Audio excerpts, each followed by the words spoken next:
L'esprit de cette soirée, c'est avant tout un échange, un dialogue, et pourquoi pas une communion des cœurs. Et c'est pour ça que nous allons donner la parole à chacun des intervenants d'une façon un petit peu dynamique, de façon à ce que chacun puisse rebondir sur les propos l'un de l'autre.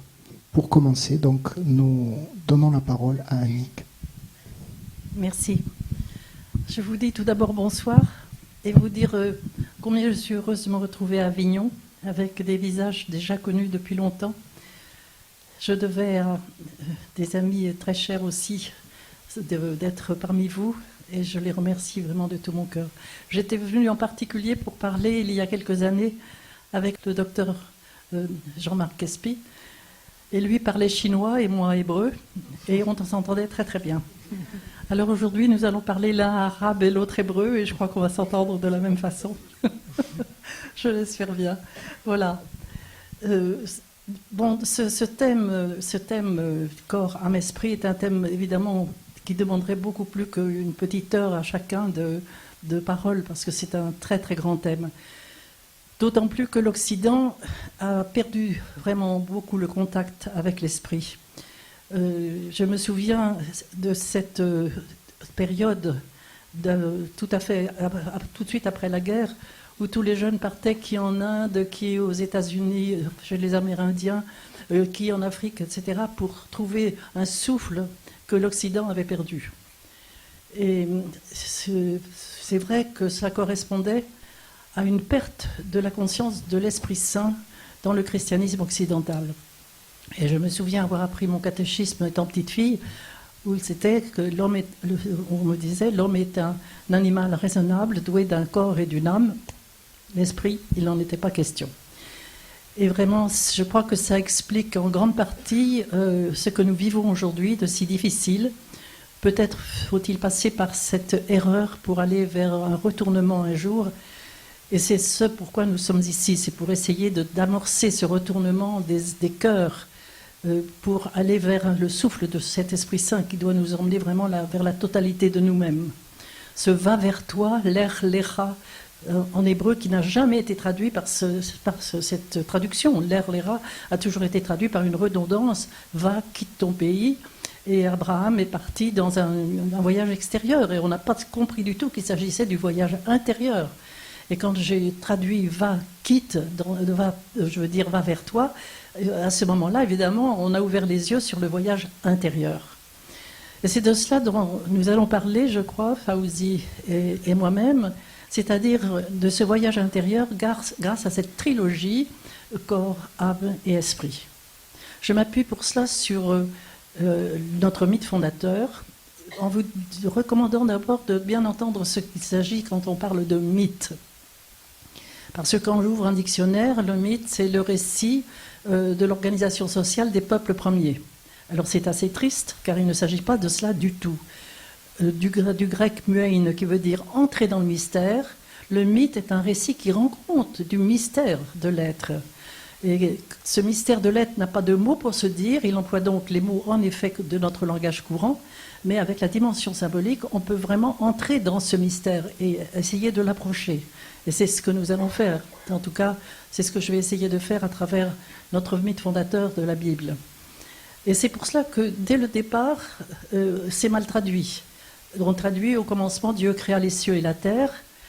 Et je voudrais insister sur le fait qu'il ne s'agit pas du tout d'un événement historique qui s'est passé il y a des milliers d'années. Il s'agit de traduire par un principe, dans le principe, et ce principe vous habite et m'habite, nous habite tous. Dans le principe, Dieu crée, c'est un présent, le ciel et la terre. Le monde divin ne répond pas à notre temps historique, qui est un temps d'exil. Le monde divin répond à un temps qui est plutôt un non-temps, c'est-à-dire c'est ce qui est évidé de notre temps, qui est ce que nous appelons l'éternité, c'est-à-dire on ne peut en rendre compte que par un présent. Dieu crée, voilà, le ciel et la terre. Les cieux et la terre, à l'intérieur de nous, si je prends les mots hébreux, je vais découvrir qu'il s'agit dans les cieux de quelque chose que nous ne pouvons pas définir, c'est de l'eau qui nous échappe, avec ces poissons qui nous échappent dans l'eau. alors que la terre, c'est le sec, et nous pourrions traduire par l'humide et le sec.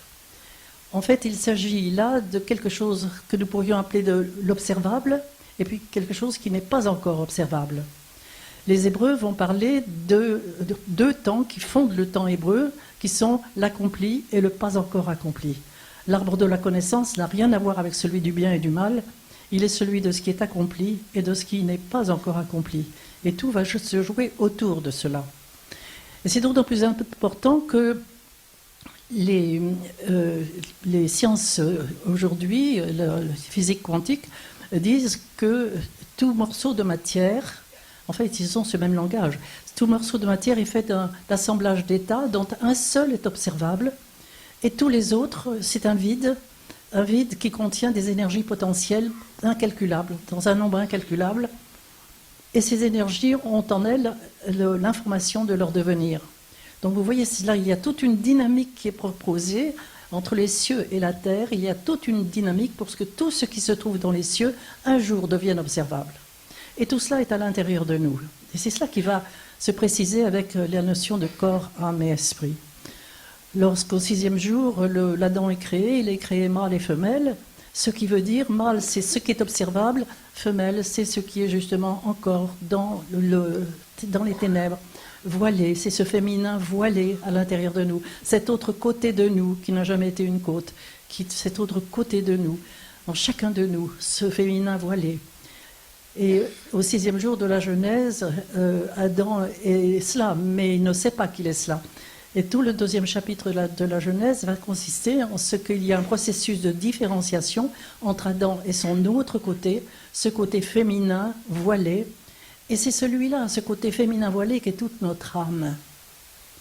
L'âme est peuplée d'énergies potentielles qui sont d'une force infinie, je dirais même d'une violence infinie.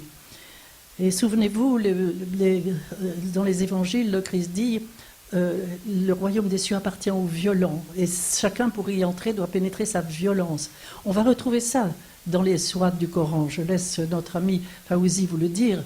C'est cette violence qui fait que nous avons cette force, cette puissance de l'Esprit Saint à l'intérieur de nous qui va nous permettre d'accomplir ce qui est en potentiel là. Et ce qui va nous permettre d'accomplir ce potentiel, c'est ce qui est scellé dans les profondeurs de l'être et qui est appelé la chair.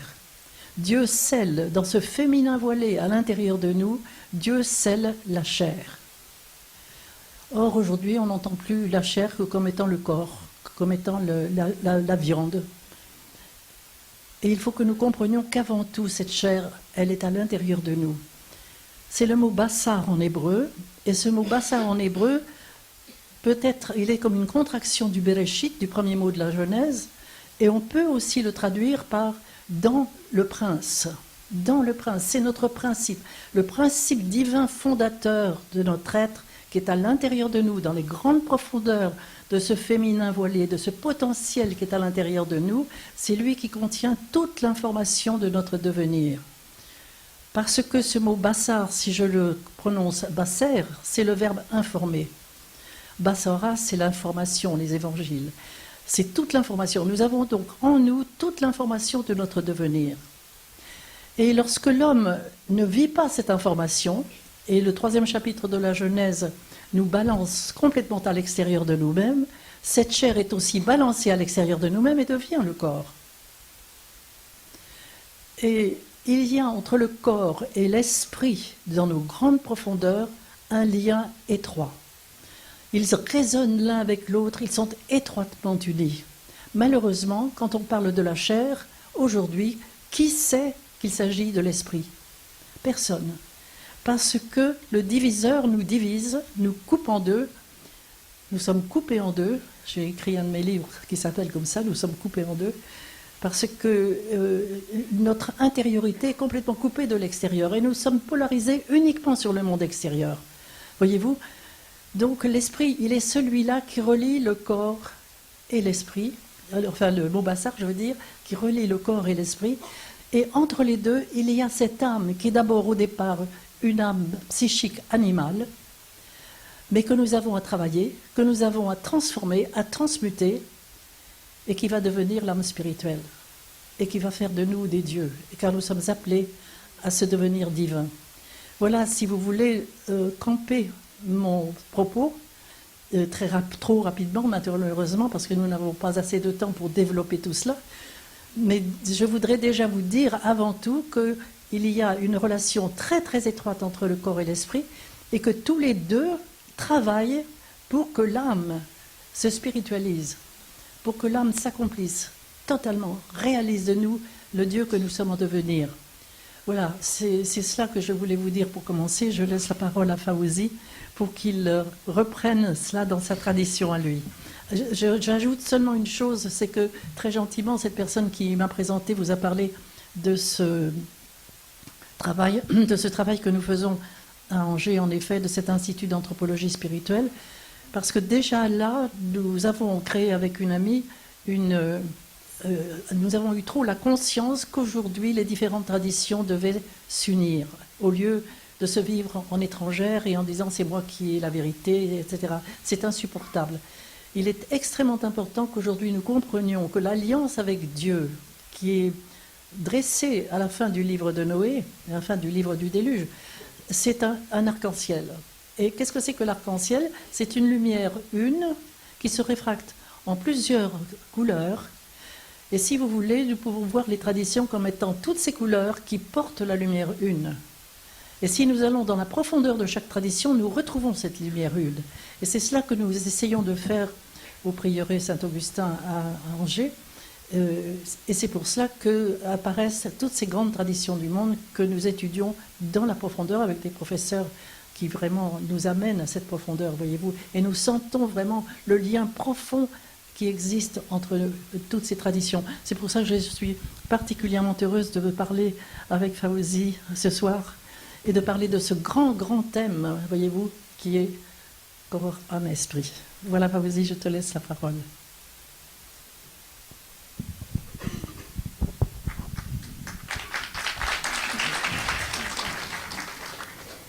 Merci beaucoup, cher Annick.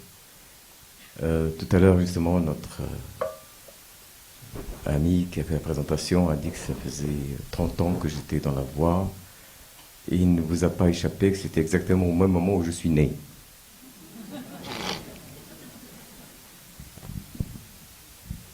Parce qu'en entrant dans la voie, on renaît. N'est-ce pas? C'est une renaissance. Et au fait, on commence à compter différemment. On commence à compter différemment puisqu'on commence à cheminer. Et bien sûr, cheminer, ça veut dire qu'il y a un chemin, ça veut dire qu'il y a une évolution, ça veut dire qu'il y a des choses à traverser, des étapes, des voiles, des obstacles. Et chacune de nos traditions a parlé de ce chemin d'une façon qui est profondément symbolique. Et on retrouve évidemment la convergence de tous ces symboles. Tout à l'heure, Annick disait Bassora. La Basira, en arabe, c'est la vision du cœur. Le Bassar, c'est la vision de l'œil, et la Basira, c'est la vision du cœur. Et donc, justement, il y a là plusieurs symboliques. Alors, l'une de ces symboliques, c'est par exemple ces versets de la lumière que l'on retrouve dans le Coran, où il dit « Dieu est la lumière des cieux et de la terre ». L'exemple de sa lumière est pareil à une niche ou un tabernacle dans lequel il y a une lampe. Cette lampe est dans un verre. Ce verre est comme d'un astre étincelant qui est alimenté d'un arbre béni, un olivier qui n'est ni d'Orient ni d'Occident et dont l'huile pourrait resplendir et s'illuminer, même si elle ne touchait par aucun feu, lumière sur lumière. Alors, évidemment, une symbolique comme celle-ci a donné lieu à tout un ensemble d'interprétations, et précisément cette interprétation selon laquelle il y a plusieurs degrés de l'être. Et tu as bien raison, Annick, de souligner que nous sommes dans un monde où on a tendance à réduire la dimension de l'être a uniquement ce qui est appelé dans différentes traditions le monde sensible ou le monde visible.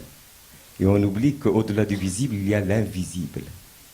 Il y a l'appel du mystère, précisément, qui est l'invisible. Il est invisible pour nous, mais au fur et à mesure que ça fute précisément cette basira, cette vision du cœur, ce visible vient à être, vient à s'accomplir.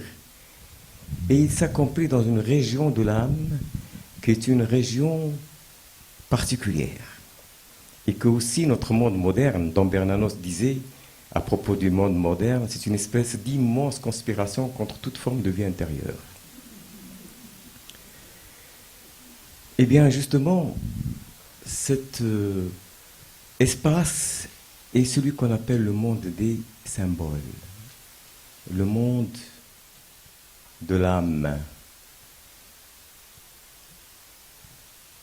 qui est aussi appelé par quelqu'un comme Ibn Arabi, un grand soufi, le monde de l'imaginal, non pas l'imaginaire, parce que l'imaginaire ça peut être subjectif, mais l'imaginal c'est une région de l'âme où il y a une rencontre, en quelque sorte, une sorte de confluence, de rencontre entre le sensible et le spirituel, le visible et l'invisible.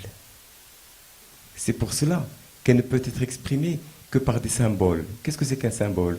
C'est ce qui fait le lien entre ces deux versants de l'être. Le versant visible et le versant invisible. Le symbole, comme les mystères d'ailleurs, vous savez, le symbole du mystère, c'est un doigt porté sur la bouche. Silence. C'est un secret. Ça ne peut pas se dire. Ça appartient à un autre monde que notre langage habituel ne peut pas traduire. Ce n'est pas un monde que l'on doit ramener vers soi, c'est un monde vers lequel nous devons voyager. Nous devons nous élever. Ibn Arabi, en parlant de ce monde, il dit que c'est ce monde dans lequel les esprits se corporalisent et les corps se spiritualisent. C'est aussi, si nous songeons vraiment, et le mot songer n'est pas fortuit ici, c'est le monde des rêves. Lorsque ces rêves deviennent mystiques, lorsque ces rêves deviennent illuminatifs, lorsqu'ils illuminent par une narration symbolique. Parce qu'on voit à travers des images ce qu'on ne peut pas dire à travers des mots. Et ils nous communiquent quelque chose de ce monde invisible. Ils nous disent quelque chose. Évidemment, il y a le rêve qui vient simplement de la subjectivité imaginaire. Alors là, bon, il suffit d'avoir mal digéré quelque chose et on peut rêver de toutes sortes de choses totalement décousues. Hein, pas besoin de se référer à Freud pour cela. Mais il y a aussi, et on le sait bien quand on en a l'expérience, quand on le vit soi-même, on sait bien qu'il y a parfois des songes qui sont des songes significatifs, comme dans la Bible, le songe de Joseph, n'est-ce pas, lorsqu'il va auprès de... Lorsque Joseph voit, lorsqu'il était avec dans cette enceinte de la famille, et lorsqu'il a une révélation, un rêve, dans lequel il voit 11 étoiles et le soleil et la lune qui se prosternent devant lui. Il vient voir Jacob et il lui raconte cette histoire. Et Jacob, qu'est-ce qu'il lui dit? Il ne faut rien en dire. Garde ce secret pour toi. Parce que si on le découvre, tu vas devenir l'objet de persécution. Et donc, il y a là toute cette approche qui est l'approche, évidemment, de ces différents degrés d'élévation spirituelle qui sont possibles et qui sont traduits aussi dans ces versets de la lumière. Le tabernacle, la niche, c'est notre corps sensible. Et dans ce tabernacle, il y a un monde comme ça qui est entre le visible et l'invisible. C'est le verre dans lequel va se trouver la lampe. C'est le verre, c'est la translucidité. Hein, c'est ce lien. Et puis, il y a la lampe, qui est le monde de l'esprit. Lorsque l'âme s'embrase. Parce que pour faire ce voyage, il faut le faire embrasé d'amour. Il faut être porté par le désir. Par le désir. Et comme disait Rumi, j'étais cru, je suis maintenant cuit, et puis j'ai été ensuite embrasé. N'est-ce pas? Il y a ces différents degrés de la transformation, de la transmutation de l'âme. Et donc, le feu déjà, la lampe. Et puis au-delà, il y a cette lampe, elle vient d'où? Ce feu, il vient d'où? Ah, il vient de, justement, cette illumination spirituelle, il vient de cet arbre de la connaissance, dont on parlait tout à l'heure, un olivier béni, qui ni d'Orient ni d'Occident,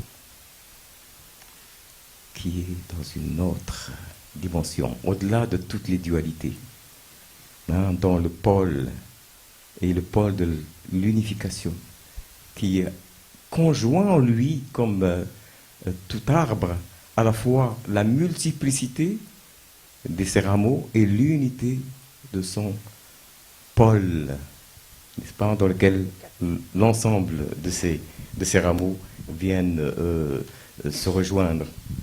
Eh bien, cet arbre, donc, cet arbre va donner un fruit qui est une huile, l'huile de l'essentiel. C'est-à-dire c'est ça qui va nourrir le feu, l'huile essentielle.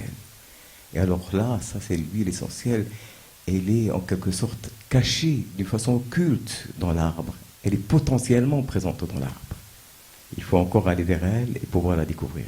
Alors je ne vais pas m'étendre là-dessus, mais simplement pour dire qu'il y a différents degrés comme cela dans ce voyage qui passe de ce qu'on appelle le royaume sensible, El Mulk, le royaume céleste, El Malakut, le royaume de la puissance divine, Jabarut, le royaume de la présence divine, Lahout, et le royaume de la miséricorde divine, le Rahamut. Et pourquoi la miséricorde divine, qui englobe toutes choses, qui englobe l'ensemble de ces royaumes? Eh bien, je vais en finir pour vous exprimer cela, pour vous le dire de la façon suivante.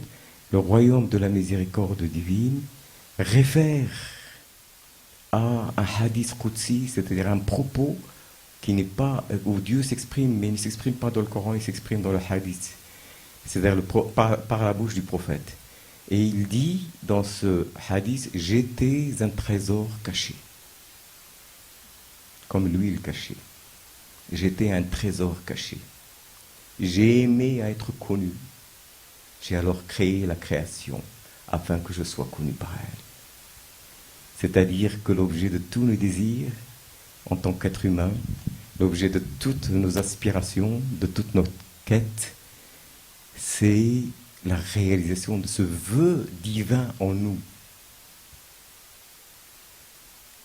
C'est pour ça que c'est un feu qui embrase et qui transcende et qui nous donne ce souffle qui est extraordinaire dans la mesure où on l'entretient, où on le nourrit, qui nous allume ce feu, cette huile essentielle qui va allumer ce feu, n'est-ce pas, et qui va réjaillir jusque dans notre tabernacle, jusque dans notre corps. J'ai aimé être connu, j'ai alors créé le monde afin que je sois connu par lui. Donc c'est véritablement le sens de ce voyage, et nous y reviendrons, mais je pense que le monde est infiniment plus riche qu'on imagine, qu'on l'a réduit par convenance, et j'ai beaucoup aimé. Et hier soir, je feuilletais le livre d'Annick, et je trouve cette phrase, il dit que la vie aujourd'hui, celle que nous partageons, c'est une sorte de normalisation du non-sens. Voilà. Eh bien oui, nous sommes dans la normalisation du non-sens, alors que nous avons cette possibilité infinie. Et alors, Ibn Arabi va dire que la création, qu'est-ce que c'est? C'est cette nostalgie du trésor divin à être connu. Et dans cette nostalgie, il va exprimer une sorte d'expire. Il va exprimer une sorte de soupir à être connu. un soupir d'amour, un soupir de compatissance. C'est ça le rahamout. À partir de ce soupir, c'est cette nuée de la miséricorde divine qui va être la matrice. Et dans le terme arabe, puisque pour reprendre un petit peu, là c'est vrai que même s'il y a des convergences en toutes les traditions, entre l'hébreu et en arabe, parfois si j'entends parler l'hébreu, j'ai presque l'impression de tout comprendre. Et pourquoi? Parce qu'on va retrouver les mêmes choses. La matrice de la création, c'est la miséricorde. Mais qu'est-ce que c'est que le mot miséricorde en arabe? C'est le rahim, c'est le turis. Le rahim. C'est la matrice féminine. Le rahim. N'est-ce pas? Et c'est toute la création, elle est l'expression de cette nostalgie, de ce soupir. Voilà. Donc il y a de quoi alimenter largement nos désirs.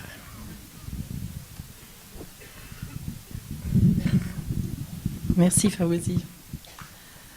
Dans ce hadith que tu viens de rappeler, à savoir j'ai créé le monde pour...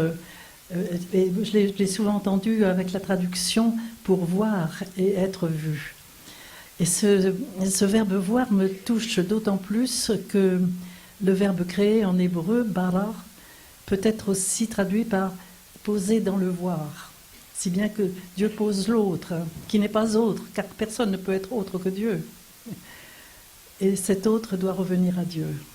Voilà, c'est magnifique. Alors tu as parlé du songe, et je vais peut-être reprendre ce dialogue à propos du songe. Et je pense en effet à Joseph qui a été enfermé dans le puits, qui est descendu dans le puits. Et c'est très intéressant parce que comprenez bien qu'au-delà de cette petite histoire de Joseph enfermé dans le puits, cela veut dire qu'il est descendu dans les grandes profondeurs de lui-même.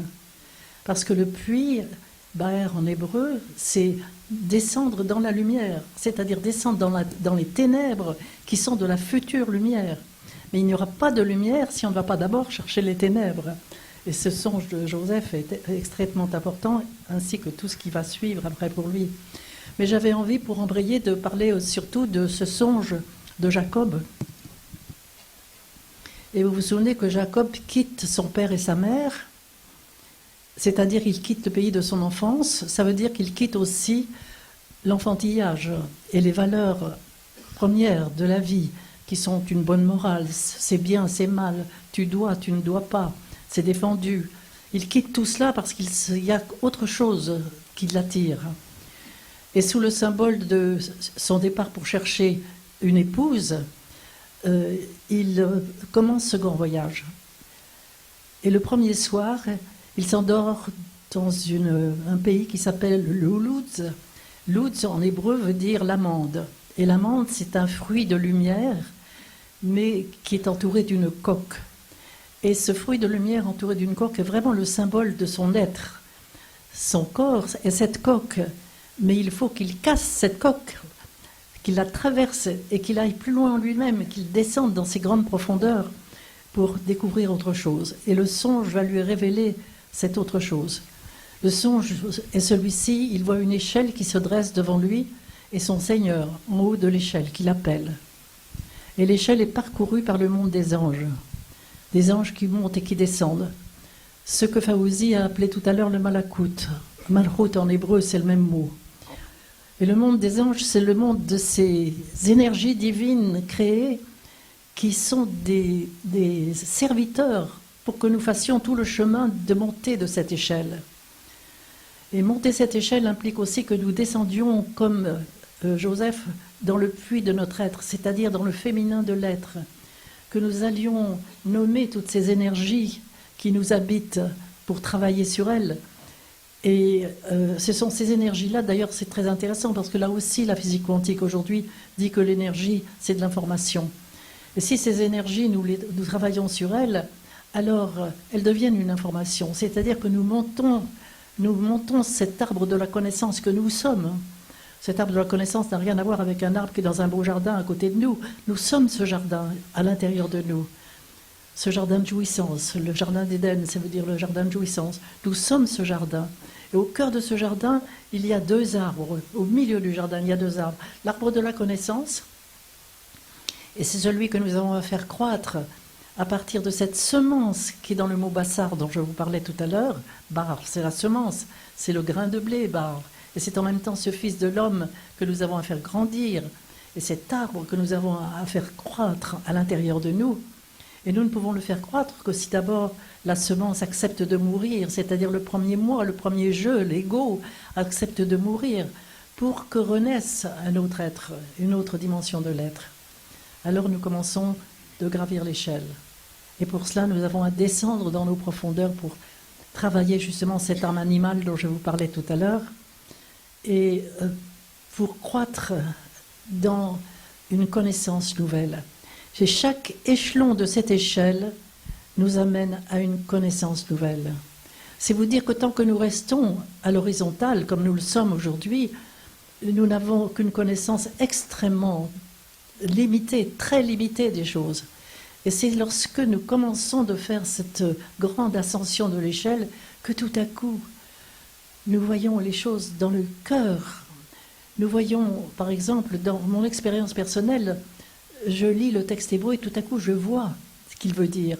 Je vois tout à fait autre chose que ce qui est dit et ce qui est traduit. Et puis, dans le cœur des êtres, tout à coup, je vois au-delà de son visage l'être profond. Ou à travers une conversation, ce qu'il y a derrière cette conversation. Voyez-vous, il y a toutes les choses qui s'éclairent tout à coup. Parce que l'arbre se construit. La sève de l'arbre de la connaissance monte.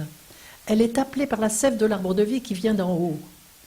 Parce que nous avons 2 identités à l'intérieur de nous-mêmes. Vous vous souvenez peut-être du premier psaume où il est dit « L'homme est comme un arbre planté à la rupture des eaux ». Mais ce n'est pas ça qui est écrit. L'homme est comme un arbre planté, plutôt près d'un courant d'eau, je veux dire. Et ce qui est écrit, c'est qu'il est planté à la rupture des eaux. Les eaux d'en haut, les eaux d'en bas. C'est-à-dire que nous avons des racines terrestres, et nous sommes les enfants de nos parents, et nous avons des racines célestes, et nous sommes des enfants de Dieu. Et cette sève de l'arbre de vie, voilà l'esprit qui descend à l'intérieur de nous, et qui vient appeler cette sève de l'arbre de la connaissance, dont nous devons devenir le fruit. Nous devons devenir connaissance totale, connaissance divine. C'est quelque chose de fabuleux.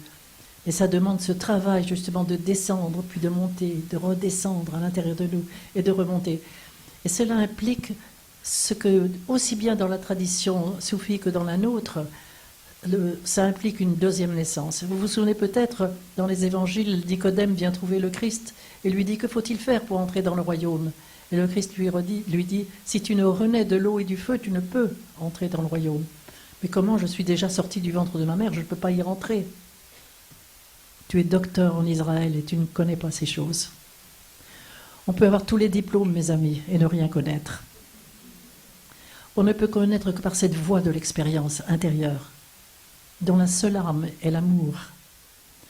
Et c'est pourquoi toute la tradition soufie m'enchante, parce qu'elle dit ces choses-là, ces mêmes choses que je vous dis, elle les dit dans une poésie extraordinaire, dans une musique extraordinaire, alors que nous abordons ça avec des concepts beaucoup plus, je dirais, je ne sais pas comment les définir, mais c'est plus mathématique, si vous voulez. Et moi, une vieille mathématicienne, ça me convient très bien. Mais parce que je savais très bien qu'au-delà de ce qui nous était donné, il y avait à voir. Je me souviens très bien que mon professeur de mathématiques disait « Taisez-vous, Annick, voit ». Je voyais comment prendre le problème et le résoudre. Et aujourd'hui, c'est ça. Je vois ce texte parce que mon cœur s'ouvre. Et cette vision du cœur est tellement importante. C'est cela, cette deuxième naissance, comprenez-vous? C'est cette ouverture du cœur, cette ouverture de Malchut, c'est cette ouverture du monde des anges à l'intérieur de nous, qui sont là et qui sont des serviteurs bouleversants, des forces, d'une puissance incroyable que nous ignorons totalement. Nous avons perdu complètement contact avec ce monde, ces mondes angéliques, alors qu'ils sont d'une beauté extraordinaire, extraordinaire. Et j'aimerais qu'un jour, ou que peut-être ce soir, peut-être tu nous parles un petit peu de ce beau programme d'Attar, de cette conférence des oiseaux, n'est-ce pas, qui vont vers chercher un maître, car nous avons tous à chercher un maître pour faire ce chemin.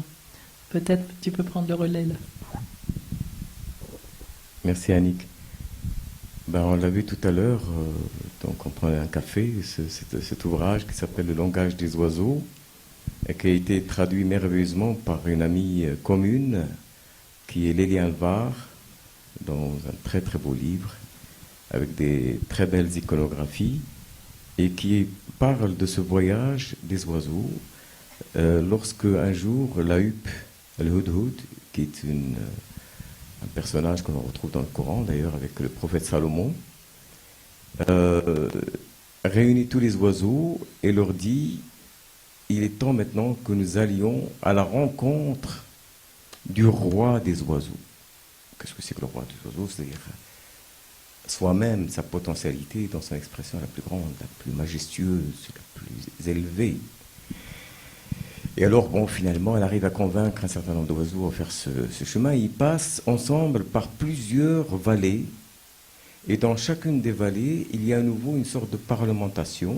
Parce que les oiseaux disent: oui, mais enfin, écoutez, moi, le roi des oiseaux, finalement, je commence à me demander si ça existe. Et puis, tout ça est très fatigant, épuisant. Et moi, je trouve que je suis bien là où je suis. Et donc, la huppe va avoir pour but ce qu'on disait tout à l'heure, c'est-à-dire éveiller le désir. Éveiller la volonté d'aller toujours plus loin. Parce que c'est là qui est en jeu. Et donc, effectivement, elle va leur raconter chaque fois beaucoup d'histoires et tout ça, ainsi de suite, des exemples de ce qui est arrivé à tel maître, dans telle situation, un tel amant éperdu.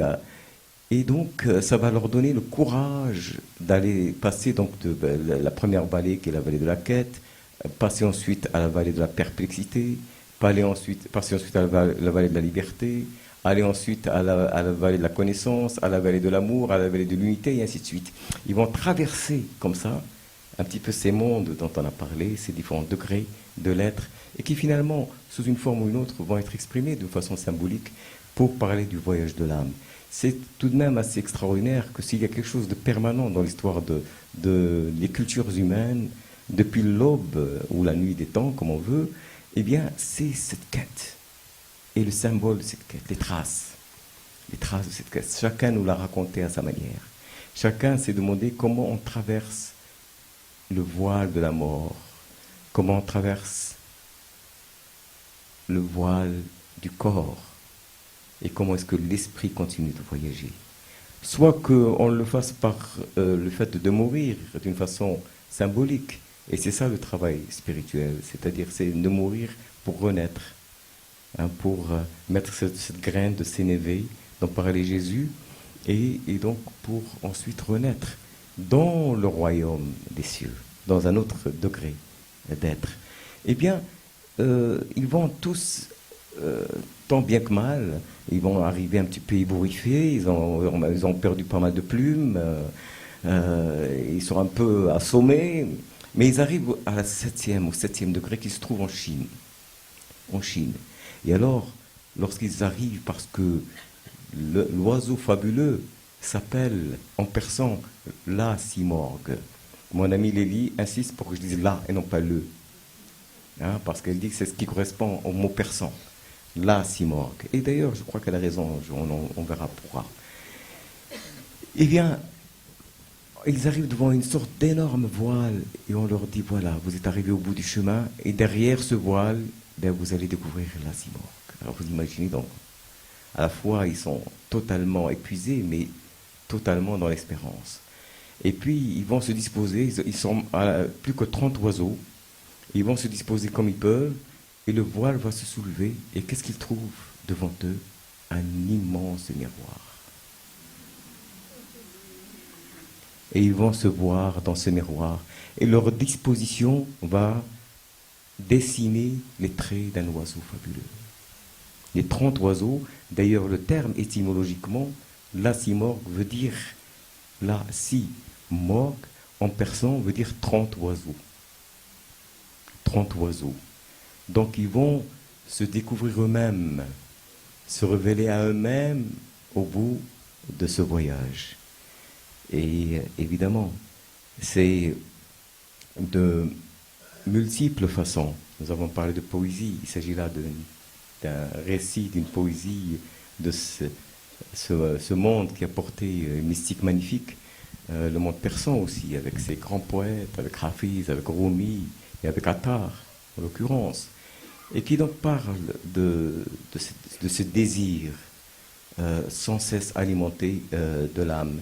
Parce qu'il y a plusieurs façons de présenter les choses.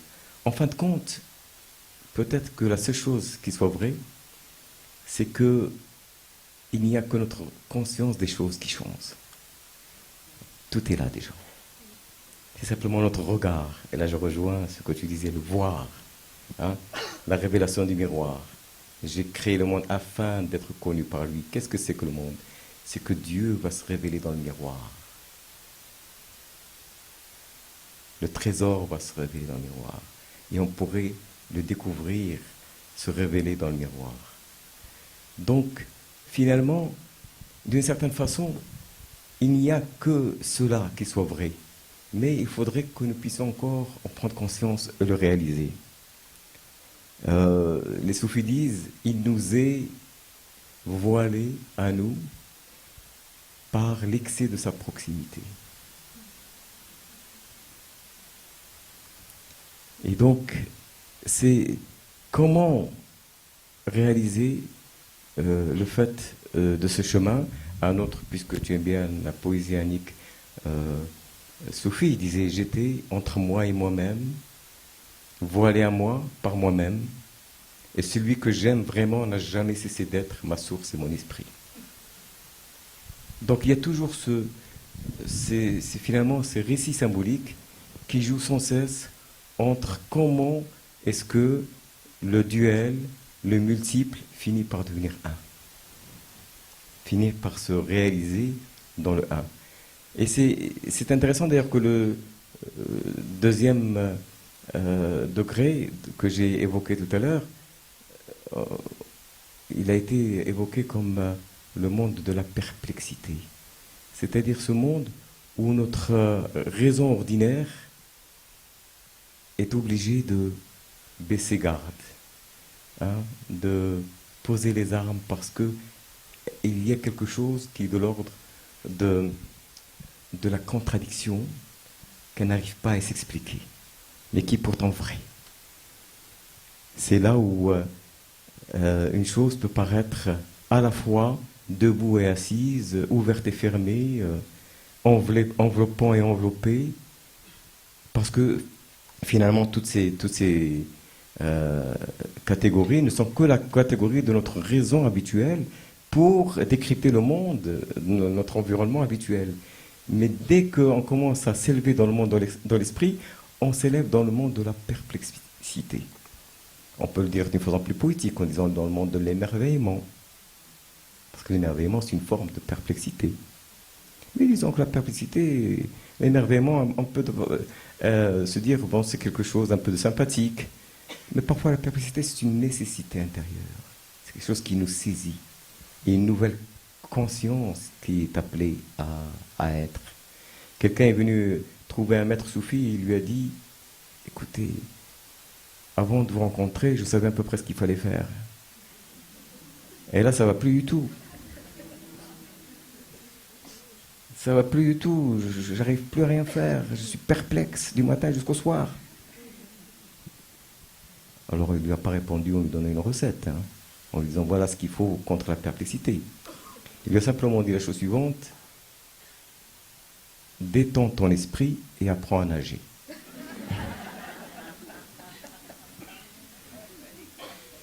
À nager dans ces eaux qui ne sont pas encore accomplies, dans ces eaux de l'invisible. Laissez venir le non accompli, laissez venir, ne pas vouloir amener l'invisible vers le visible, mais transmuter le visible pour l'amener à accueillir l'invisible, ce qui n'est pas encore né. Cette conscience qui grandit et qui s'élargit et qui nous permet d'aller plus loin. C'est ce qui est arrivé aux oiseaux, parce qu'en arrivant à certaines vallées, elles se disent, elles ne comprennent plus rien, elles ne savent même plus pourquoi elles voyagent. Donc au bout d'un moment, ils disent, écoutez, ça suffit maintenant. Ça, moi, le canard, il dit, moi j'ai ce qu'il faut, j'ai de l'eau, hein, là où je suis, c'est très très bien pour moi, c'est ce qu'il me faut pour vivre, le reste, le cimort, tout ça, ça commence à devenir trop compliqué.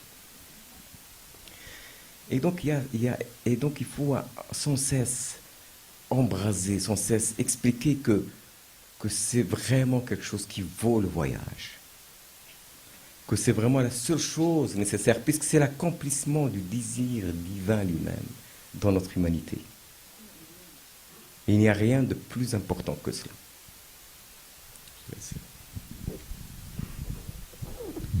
D'ailleurs, je crois qu'ils étaient partis des milliers d'oiseaux et ils se sont retrouvés 30 seulement à l'arrivée, hein, c'est ça. Voilà. C'est un très très beau poème, très beau poème. Bon, j'ai envie de dire que si on reprend l'image de ce songe de Jacob, Jacob est celui qui est comme ces oiseaux qui va partir à la conquête de lui-même. Et s'il arrive devant son Seigneur, au dernier degré, il lui dira « Mais qui es-tu » Et le Seigneur lui répondra « Toi ». Voilà. Nous avons à devenir ce Seigneur. Nous avons à devenir notre nom. Nous ne sommes connus que par nos prénoms. Il y a un nom secret. Un nom secret. Et Jean-Marc Caspi nous disait dans la tradition chinoise, j'aimais beaucoup ce qu'il disait quand il parlait de cette tradition, de ce nom secret qui était dit autrefois dans la Chine traditionnelle à l'oreille de l'enfant. Et ce nom secret serait connu du père seul et de l'enfant. Après, l'enfant recevait le nom qu'il porterait pendant toute sa vie. Mais il y avait cette idée de ce nom secret et sacré. C'est-à-dire, c'est ce nom que nous devons devenir. C'est ce nom imprononçable, disent les Hébreux. Le nom sacré, imprononçable, et qui est le présent du Verbe être. Parce que à ce moment-là, il n'y a plus de temps. Et c'est justement cet instant d'éternité dont on ne peut rendre compte que dans un présent éternel. C'est celui-là que nous avons à devenir, dans le nom secret de chacun de nous. Devenir nous-mêmes, la totalité de nous-mêmes, aller vers la totalité de nous-mêmes. Mes amis, lorsque nous ne prenons pas ce chemin, étant donné que le corps contient l'information de ce devenir, nous allons à l'encontre de ce en quoi il est inscrit. Et c'est la maladie. Vous voyez, je crois que là, nous touchons à quelque chose de très, très important. Vous êtes venus là pour entendre cette trilogie corps, âme, esprit. Et vous ne vous doutiez peut-être pas qu'il y avait une telle intimité entre le corps et l'esprit. Et Fawzi l'a dit, il n'y a pas de discontinuité entre la matière et l'esprit. Et Ibn Arabi disait justement que l'esprit c'est de la matière spiritualisée et que la matière c'est de l'esprit qui est concrétisé, voyez-vous. Il n'y a pas de discontinuité. Et c'est pourquoi, d'une part, nous sommes appelés à devenir cet homme de lumière. D'ailleurs, je crois que Henri Corbin, qui a tant étudié le soufisme iranien surtout, a écrit ce très beau livre, L'homme de lumière. Nous avons aussi Régis Dutheil qui a écrit L'homme superlumineux, un physicien, donc qui montre bien que l'homme peut devenir un homme de lumière. Nous avons un Padre Pio qui avait le don d'ubiquité déjà. Nous avons un Saint Séraphin de Sarov qui s'est illuminé de son vivant, transfiguré de son vivant. C'est donc absolument pas une vue de l'esprit, c'est une réalité concrète, très très concrète, de ce corps qui peut devenir un corps de lumière. Comme aussi le monde divin peut de s'incarner. Il n'y a pas de discontinuité. Et c'est à nous vraiment de prendre conscience de cette réalité que nous pouvons devenir, cet homme de lumière que nous sommes appelés à devenir. Devenir la simorgue, devenir cet oiseau fabuleux. Car il y a toute cette symbolique de l'oiseau, naturellement, qui s'envole. La pesanteur n'est plus sur lui. Il y a toute cette image vraiment angélique avec les ailes des anges, voyez-vous. C'est cela. Peu à peu, nous prenons des ailes. Il y a d'ailleurs des icônes de certains saints comme Saint Jean de Baptiste, et que l'on représente avec des ailes. Parce que dans une grande sainteté acquise, on rejoint ces mondes angéliques, on rejoint ces états d'une réalité autre que notre réalité. Nous croyons que le réel, c'est uniquement ce que nous pouvons toucher. alors qu'il y a un autre réel, et un autre encore, et un autre encore, et un autre encore. Ce sont tous les échelons, justement, de cette échelle que nous avons à gravir. Je vous disais tout à l'heure que pour cela, il faut descendre. Il faut descendre, et vous vous souvenez peut-être que dans la Bible, dans le 2e chapitre de la Genèse, Dieu invite Adam à nommer les animaux. Il n'invite pas à nommer un chat et un chien, mes amis. Il invite à nommer nos animaux intérieurs. Nous sommes dans l'intériorité. C'est-à-dire qu'il m'invite à aller voir le lion de mon orgueil. Il m'invite à aller voir la méduse de la possessivité, vraiment de tous ces animaux qui sont à l'intérieur de nous, la vipère de la médisance, etc. Tous ces animaux qui peuvent devenir des anges. Ce sont des daimons, ou ils sont des démons, ou ils peuvent devenir des anges. C'est à nous de les faire devenir des anges. Et c'est lorsque nous atteignons à ces domaines des anges que nous atteignons à une information nouvelle et que nous participons d'une réalité nouvelle. Je suis très touchée d'entendre, par exemple, sous la plume d'un Basarab Nicolescu, qui est un grand physicien, dire qu'est-ce que la réalité ? La réalité, elle n'est pas seulement celle que nous touchons là d'une façon concrète, bien sûr comme elle est importante, elle porte l'esprit, elle est de l'esprit matérialisé. Il ne s'agit pas de la nier, loin de là, et même de l'assumer, mais elle n'est pas la seule. Et tous ces degrés que nous portons à l'intérieur de nous, qui nous attendent, ils attendent que nous les réalisions. Ils sont ces degrés d'amour, car pour avoir une prise sur ces animaux sauvages, et si violents quelquefois, justement à l'intérieur de nous, la haine est d'une violence terrifiante. Nous savons à quel point nous sommes capables de tuer. Moi, je me souviens un jour avoir eu devant moi un homme avec un couteau qui est arrivé sur moi. Et il voulait me tuer. Mais Annick, quand je me suis réveillée de cette aventure, quand est-ce que tu as tué toi-même ? C'était un face-à-face incroyable. Nous avons dans notre vie des événements que nous avons à interroger. Non seulement nos songes, mais aussi des événements comme cela. Je ne le souhaite à personne, celui-là, il n'est pas tout à fait facile à vivre. Mais Annick, quand est-ce que tu as tué ? Voilà, cet animal terrifiant de la haine, de la jalousie, de l'orgueil, etc. Tout cela. Mais quand on le nomme et quand on le prend en main, il ne s'agit plus de le mettre derrière les grilles des interdits. C'est fini ces histoires de bien et de mal, de permis et de défendu. C'est assumer, devenir responsable de tout ce potentiel qui est à l'intérieur de nous. Assumer. Et à ce moment-là, c'est un travail divino-humain qui se vit. C'est le verbe faire en hébreu, qui malheureusement a été confondu avec le verbe créer. Le grec a confondu les deux verbes, alors évidemment ça fait des non-sens dans les traductions absolument regrettables. C'est un faire divino-humain, seuls nous ne pouvons pas tout faire. Mais c'est avec ce Seigneur qui est à l'intérieur de nous que le travail d'accomplissement, de transmutation se fait. C'est une alchimie secrète qui se joue à l'intérieur de nous. Et la seule arme est l'amour. Quand j'ai rencontré cet homme, ce n'est qu'un regard d'amour qui a fait tomber le couteau. L'amour est plus fort que la mort, dit le Cantique des Cantiques. Ce très beau poème aussi, ce Cantique des Cantiques. Mais c'est vrai aussi qu'on peut le traduire, l'amour seul, la force de l'amour seul est capable de transmutation, de mutation à l'intérieur de nous, c'est-à-dire de mort et résurrection. Le mot mort n'a pas de sens en lui-même, il n'y a que mort et résurrection. Mutation de toutes ces énergies et qui apporte la connaissance. L'énergie, c'est de la connaissance. Alors nous construisons l'arbre de la connaissance, dont nous avons à devenir le fruit. Il ne s'agit pas de le manger avant de l'être devenu. Et tous ceux qui se réclament de la vérité, j'ai la vérité, c'est moi qui ai la vérité, mes amis, ils mangent le fruit avant de l'être devenu. Et ils tombent dans le piège satanique. Nous avons à nous construire dans le sens de cet arbre pour en devenir le fruit, devenir le nom, justement, aussi, on peut l'appeler comme ça, ou le fruit, ou le nom. C'est aussi construire l'épée. L'épée, c'est le Saint-Nom. Le Yod et Vavé de la Bible, c'est le Saint-Nom. Il est une épée, le Yod et le pommeau, le Vav, la lame, les deux haies, les deux tranchants. J'ai construit le symbolisme du corps sur cette image essentielle. Nous avons à construire l'épée. Et les chrétiens savent tellement peu ça qu'ils traduisent n'importe comment ce que dit le Christ. Et le Christ dit, je ne suis pas venu vous apporter la paix, mais l'épée. Alors on traduit par le glaive ou je ne sais trop quelle idiotie, alors qu'il s'agit de cette épée que nous avons à construire, qui est notre arbre, notre être profond,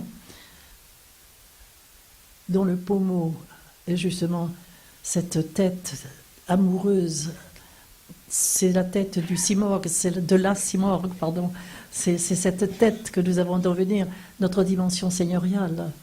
Je crois que dans d'autres termes, toute la tradition, les autres traditions nous disent la même chose, mais je crois que tu peux reprendre là, parce que c'est tout ce travail que nous avons à faire de transmutation intérieure qui va nous amener de connaissance en connaissance nouvelle jusqu'à la réalisation totale de notre être.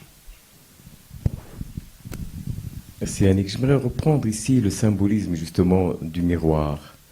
Parce qu'en fin de compte, on disait que toutes ces réalités ne sont que des projections qui correspondent à différents degrés de notre conscience, de notre réalisation et de notre perception.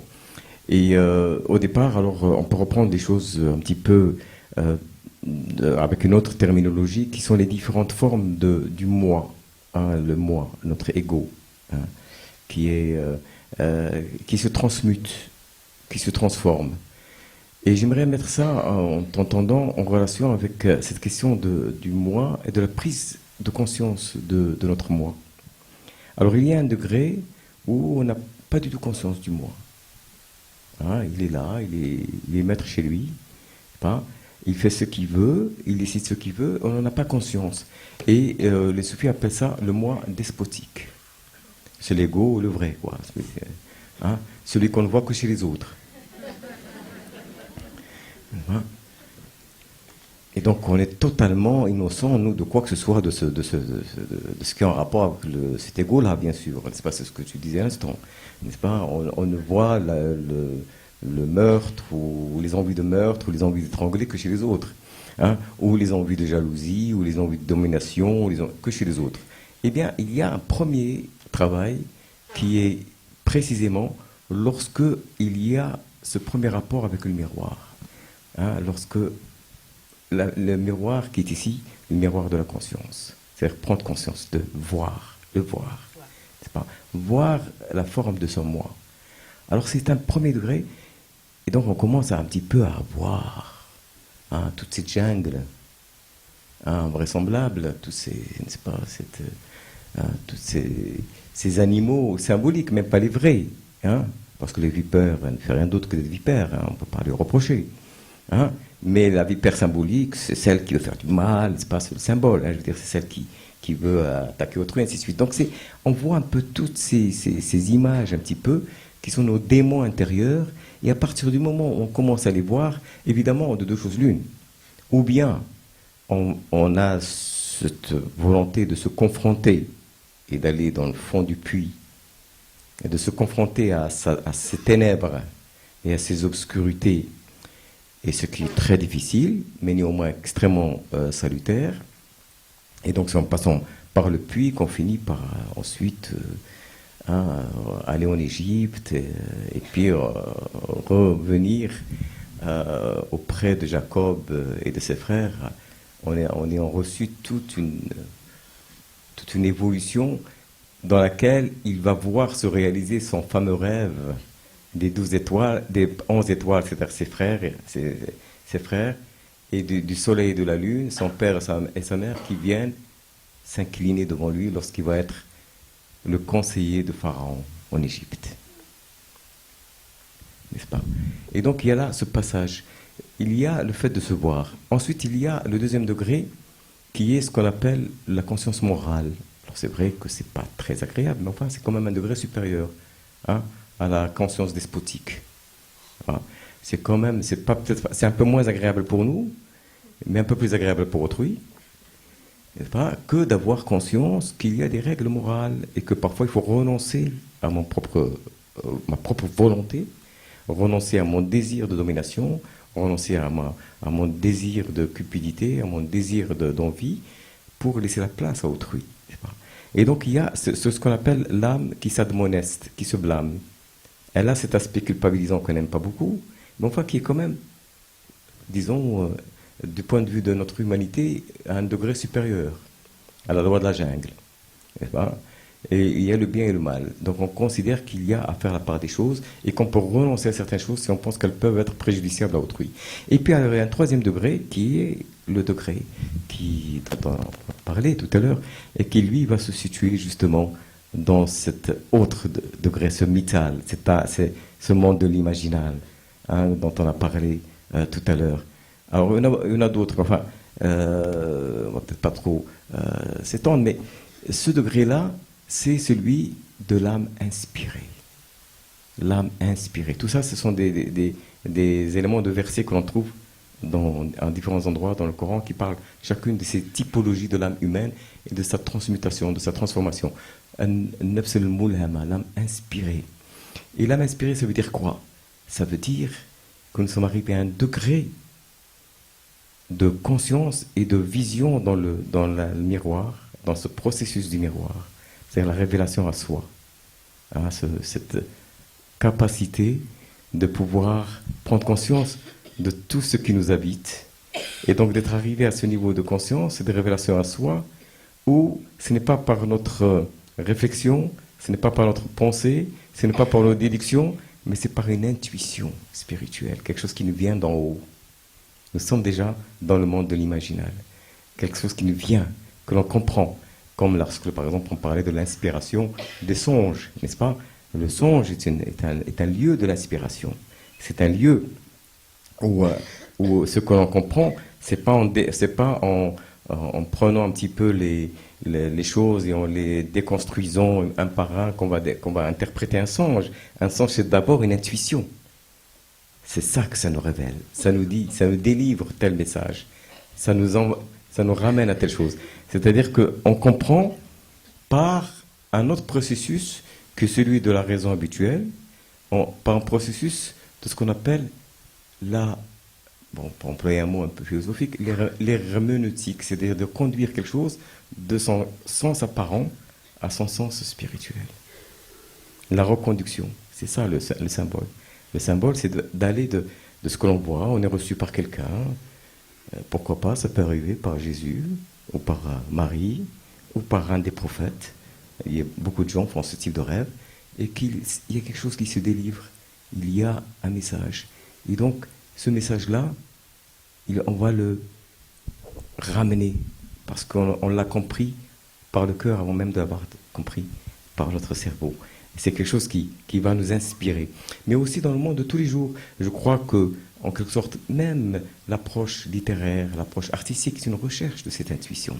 C'est cette quête de ce sens qui est au-delà simplement de la description, décryptage du monde ordinaire. C'est quelque chose qui va au-delà. Alors évidemment, c'est toujours des prises de conscience dans le miroir de la conscience. Et c'est vrai que là, c'est intéressant parce qu'on est dans une situation du miroir où on n'est pas dans le miroir qui nous admoneste, qui nous blâme. On n'est pas devant le miroir, on dit, franchement, là, vraiment, tu as fait n'importe quoi. C'est pas possible. Tu as pu faire ça? C'est déjà pas mal qu'on puisse dire ça, remarquez. C'est déjà un progrès. Hein? Mais enfin, tu te rends compte de ce que tu as fait? Bon, il y a une administration, il y a une culpabilité. Et là, dans l'âme inspirée, on est au-delà du jugement. On n'est pas dans le jugement. On n'est pas dans le bien, dans le mal. On laisse advenir ce qui est. On prend simplement conscience de ce qui est. Que ça soit, de quelque sorte que ça soit.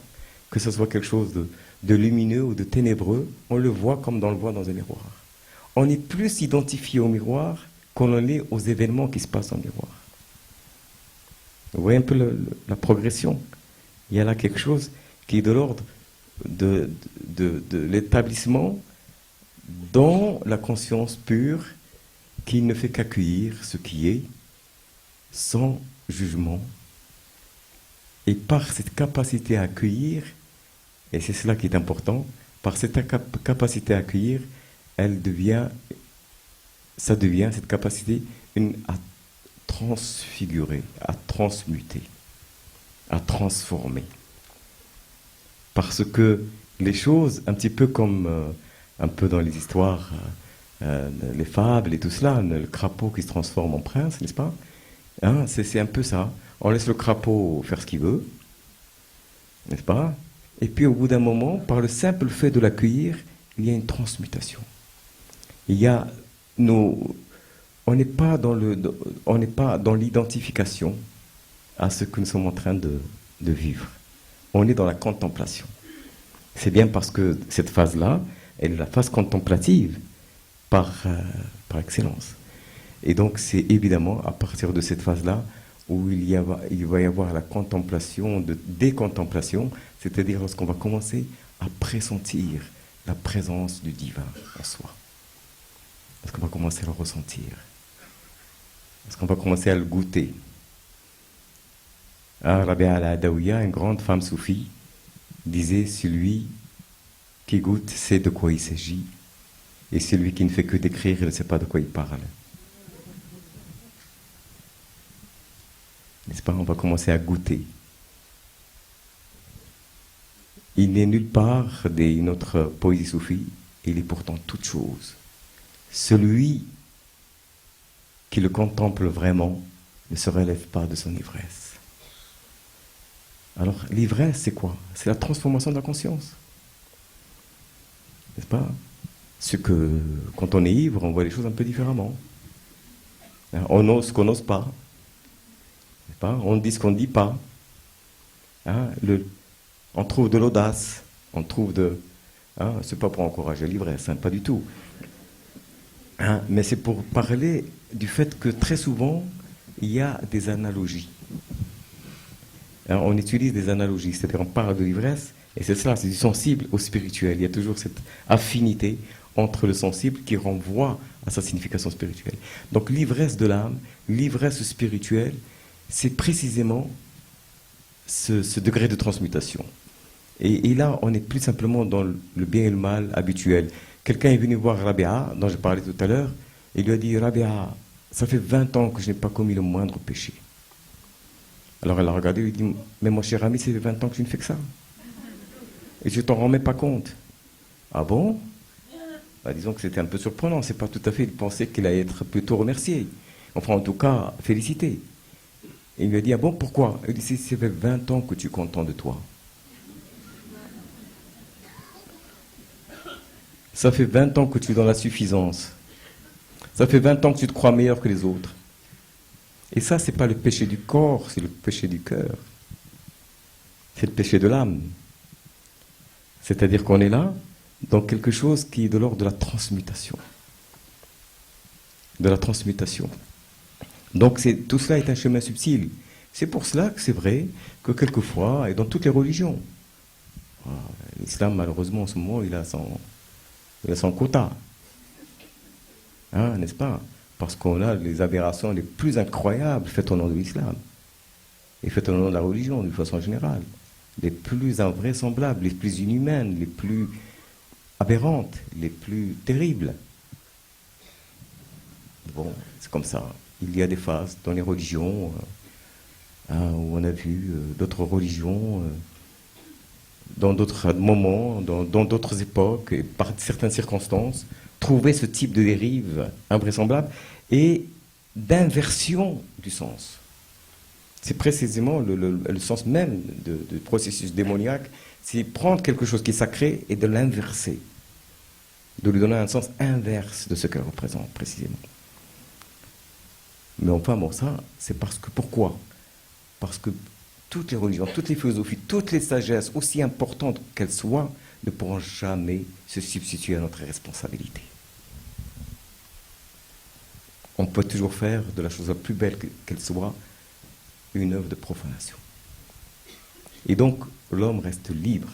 Et évidemment, autant qu'il utilise cette liberté pour que ces moyens qui lui sont donnés, ces chemins, ces sagesses, ces perles, ces trésors, puissent devenir des nourritures pour le cœur et pour sa transmutation et pour sa transformation.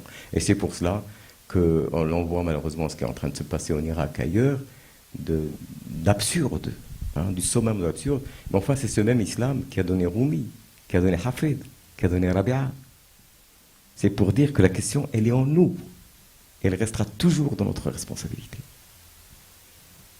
Et donc, c'est dans ce sens-là qu'il faut, à mon avis, œuvrer à cette transformation, à cette transmutation, jusqu'à ce qu'on rencontre, et je finirai par là, dans cette transmutation, quelque chose qui pourrait être appelé notre double de lumière.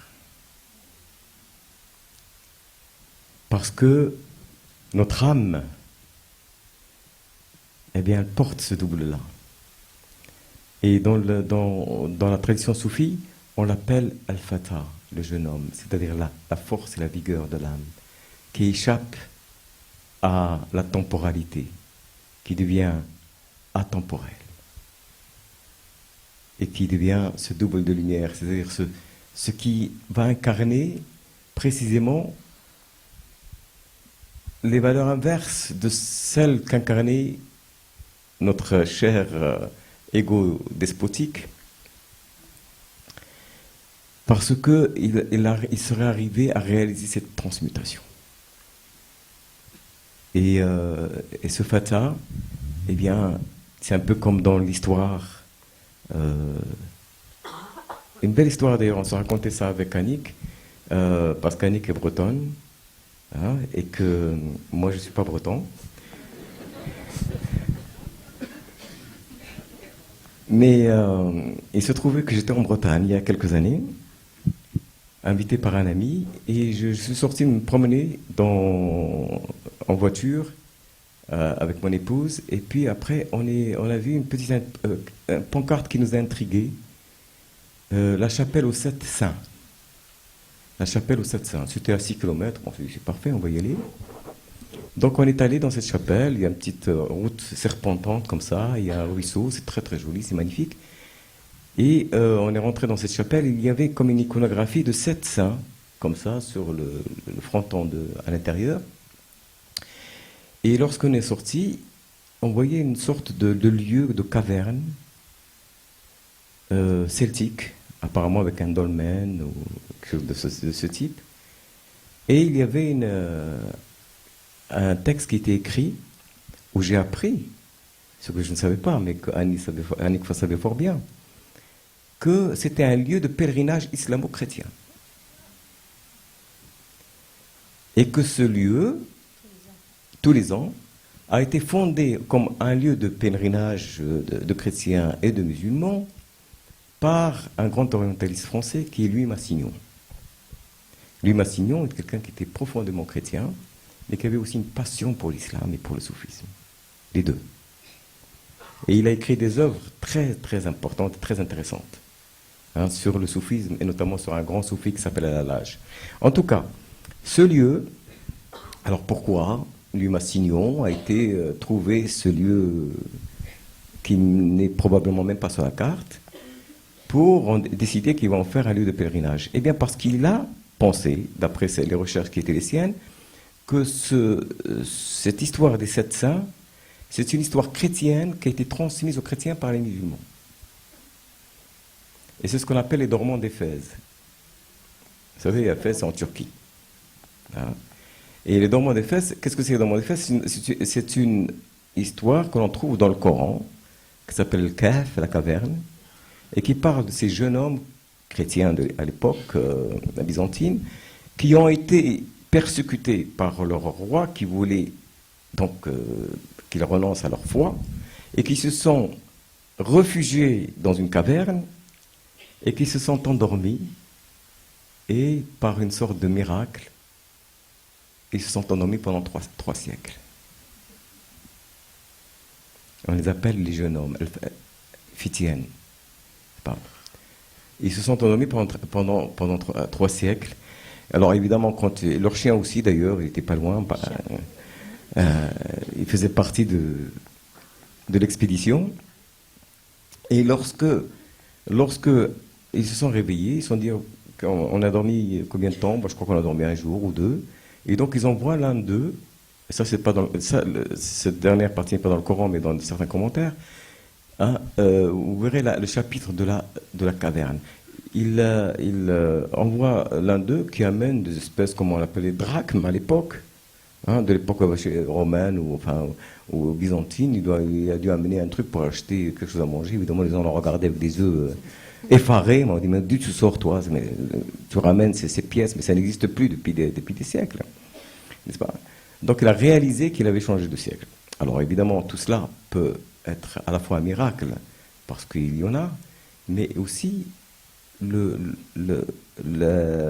symbole du fait que lorsque on rentre dans la caverne du cœur, lorsqu'on rentre avec cette intensité du désir ardent, eh bien, il y a une forme de transmutation où on garde, où on préserve cette jeunesse éternelle de l'âme, qui échappe au temps, qui échappe à la temporalité.